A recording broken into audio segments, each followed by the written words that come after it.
Your coworker just said, Yeah, no problem. I'll get that done. with a smile that could cut glass. 3 days later, radio silence while they copy your boss on an email about being overwhelmed. Sound familiar? You're not imagining it. That knot in your stomach, the constant second guessing, your brain is picking up something real.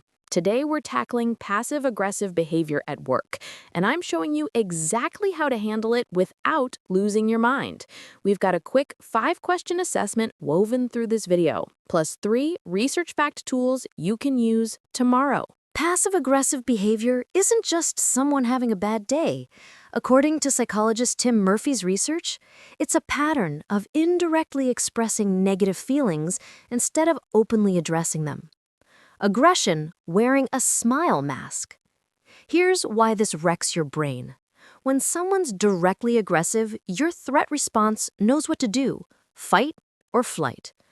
But passive aggression, your brain's smoke detector is screening with no visible fire. Dr. Signe Whitson explains it this way.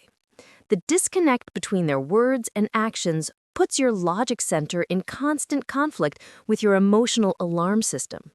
One says they said it's fine, while the other screams, this isn't fine. That cognitive dissonance creates chronic stress, and it's exhausting. Question 1. How often does your colleague agree to tasks or deadlines but miss them without direct communication? Think about the last month. Got your number? Remember it. Passive aggression shows up in specific patterns. Pattern 1, the chronic forgetter. They forget meetings and deadlines that don't benefit them. Research from the Journal of Occupational Health Psychology identifies selective memory as a top 3 passive-aggressive behavior. Pattern 2, the compliment assassin. Wow, you're so brave to present that idea. These are compliments with poison pills.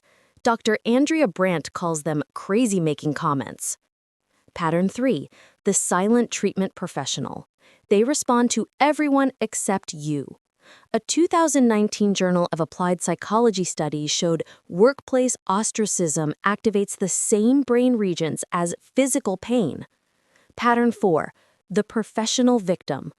Always overwhelmed, always suffering, but never asking for help. They just make sure you know it, especially about work you assigned. What makes this exhausting? You're doing constant emotional detective work. Am I overreacting? Should I say something?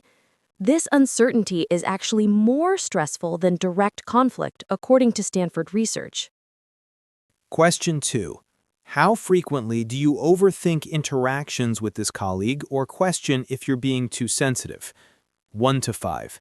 If it's daily, that's significant. Here's a perspective shift.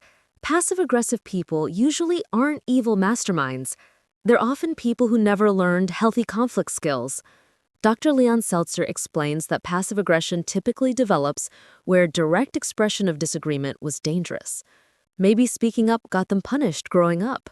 Maybe their workplace culture makes saying no career failure. From an evolutionary standpoint, we're pack animals. Direct confrontation could get you kicked out of the tribe, which meant death. So humans developed indirect ways of expressing displeasure. It's an evolutionary workaround, but understanding doesn't mean tolerating. You can have compassion and set boundaries. Question 3.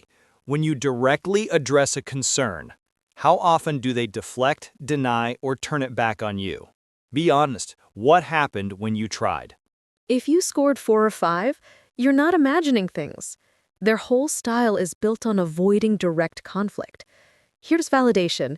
If you're watching this video, you're probably not the problem. People genuinely overreacting don't seek educational content. They just react. You being here shows self-awareness. Let's get to what you came for. Tool 1, the fogging technique. When someone makes a passive-aggressive comment, agree with the possible truth while not accepting the hidden criticism. You become like fog, nothing to push against. Example, must be nice to leave early. Your response, it is nice when I can manage my schedule efficiently. You didn't defend or attack, just acknowledge the surface statement.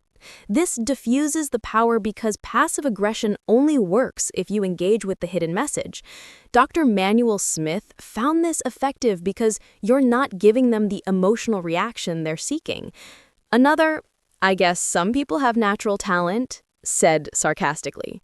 You? Thanks. I did put a lot of preparation into it. Take it at face value. It's disarming. Tool 2, the documented clarity method.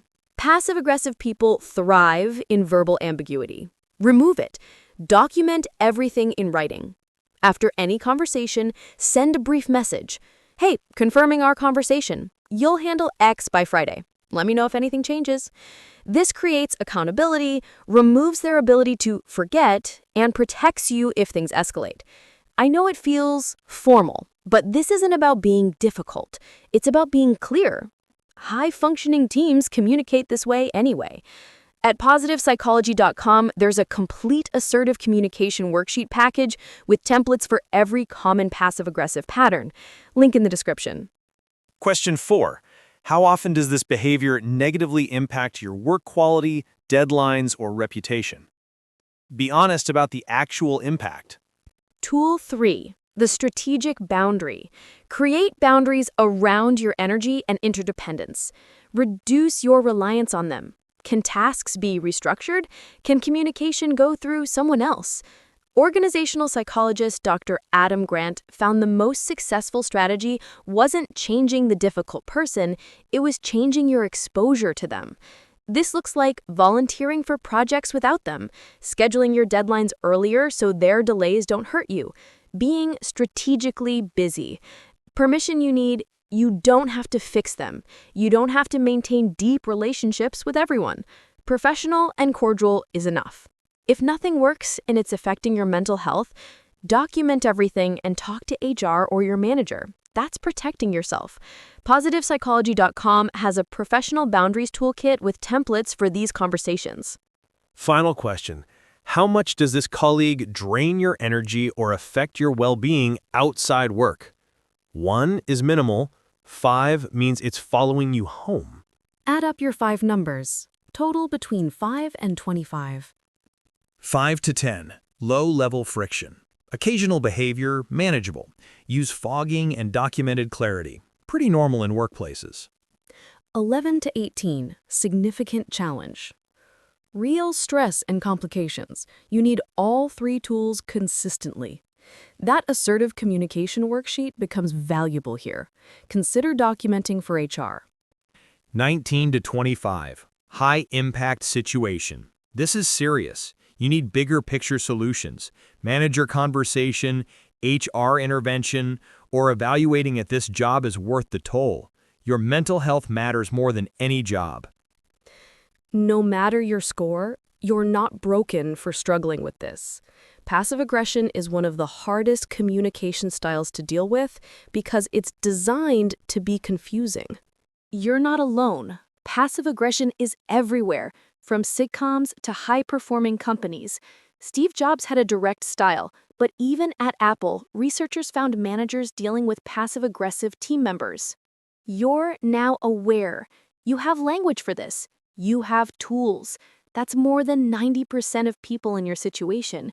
The goal isn't changing your colleague. It's protecting your energy, maintaining professionalism, and stopping this from living rent-free in your head. Drop a comment. What's the most passive-aggressive thing a colleague has said to you? Let's normalize this conversation. Hit the like button so others searching at 2 a.m. know they're not losing their mind. You're not. We're all navigating humans being human. Subscribe for more practical psychology that helps you understand yourself and people around you. Real tools, no fluff. You made it through. You've got this. See you on the next video.